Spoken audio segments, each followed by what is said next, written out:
Hello guys, this video will show you how you can use a nice new feature of plasticity, newly implemented, that a lot of people have wanted, including myself, and that is the live symmetry or the live mirror feature. In other words, being able to edit something and have it be instantly happening on the other side as well. So here just got this basic warm-up object, and what I will do is I will go ahead and select it, and I'll go ahead and press F, and then CRE create instance. You can of course set it to a hotkey. Alright, and then we've got this new object right here. Alright, so now there are two things you can do.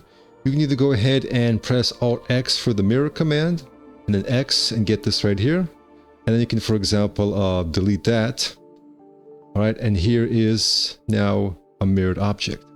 That is one thing you can do. What you can also do is, once again, create instance. Alright, I'll just kind of move it over here. And now you can go ahead and scale, this time on the x-axis.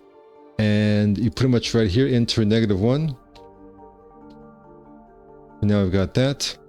In order to move this to the center, I can press G, V for custom pivot, right here. Z, hold control right there, and now it's snapped to the center. Alright, so now guys, regardless of what method you use, and I foresee this feature getting even more powerful and more streamlined in the future. But now, for example, if I were to create a box here and subtract away, you are now see we have the live symmetry, live Boolean feature.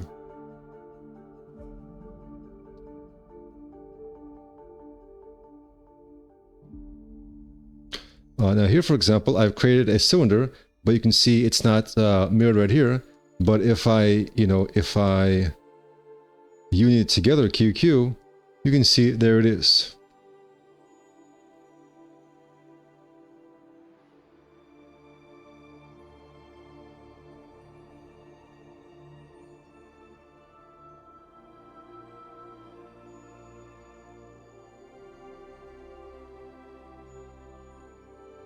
Alright guys, so I think this feature will be developed more in the future, and I think it will be a nice powerful addition to plasticity.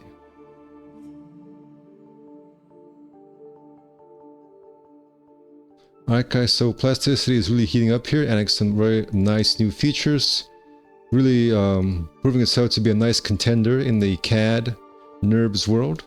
And definitely I'm still working on lots of videos for plasticity, both on YouTube videos as well as courses. Expect to see updates on a lot of my courses that use plasticity as I show off more and more new features. Thank you guys for watching, and take care.